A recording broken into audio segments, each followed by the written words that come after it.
Hello and thank you for watching You Money Happiness, a channel devoted to folks who want to live a good life and who understand that money and money management have a significant impact on our personal experiences.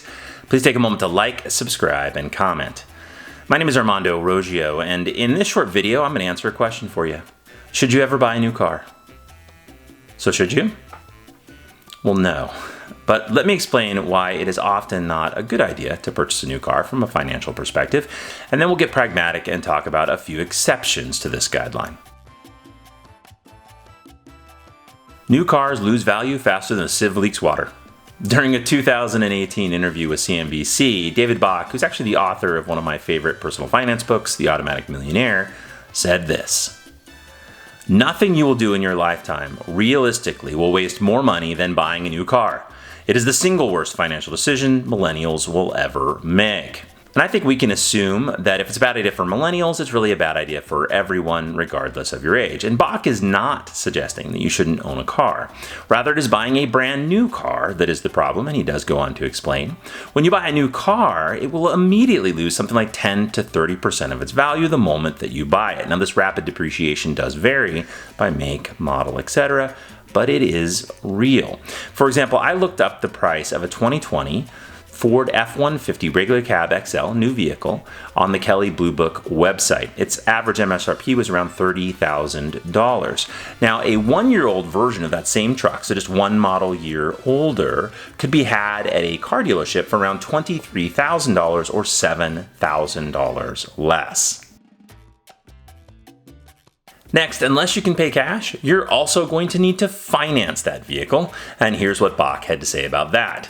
Why would you borrow money to buy an asset that immediately goes down in value 30%? So, taken together, these are the reasons that Bach and frankly others in the financial industry don't often encourage us to buy a new vehicle. Of course, if no one ever bought a new vehicle, we would soon run out of used ones. So there are probably some situations where it could make sense to buy a new car, and I can think of perhaps 3 exceptions to the never buy a new car guideline.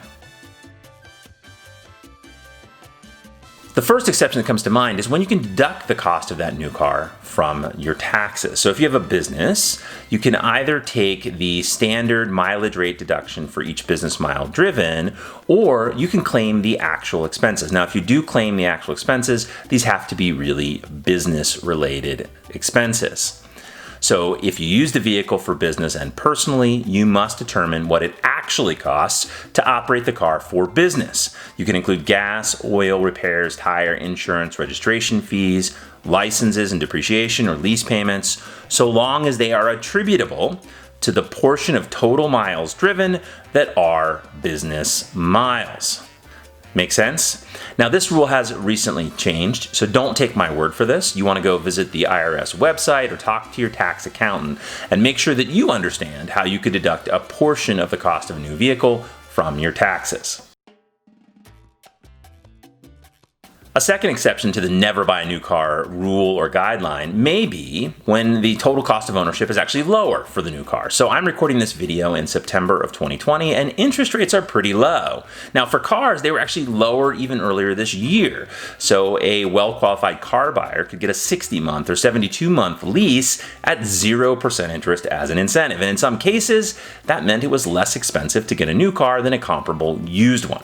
The point is that if you encounter a situation where you've done the numbers and it actually makes more sense to buy the new car, it's probably okay to buy the new car. A third exception to this rule might be if you plan to own that vehicle forever and if you can pay for it in cash. So if you're 40 years old and you're still driving the same Toyota Corolla your parents bought you when you left for college, or if you imagine that a new car should last for a few decades, you are going to experience or feel rapid depreciation's impact differently than someone who wants to drive a newish vehicle every few years. Okay, so in this video, I endeavored to answer a question for you. Should you ever buy a new car? And for most folks, the answer is probably not. Personally, I'm a little bit disappointed. I hope you found this video to be useful and informative, maybe even a little bit entertaining. And I do want you to take a moment to like, subscribe, and comment. In particular, I want to know what you think about buying a new car from a financial perspective. Take care.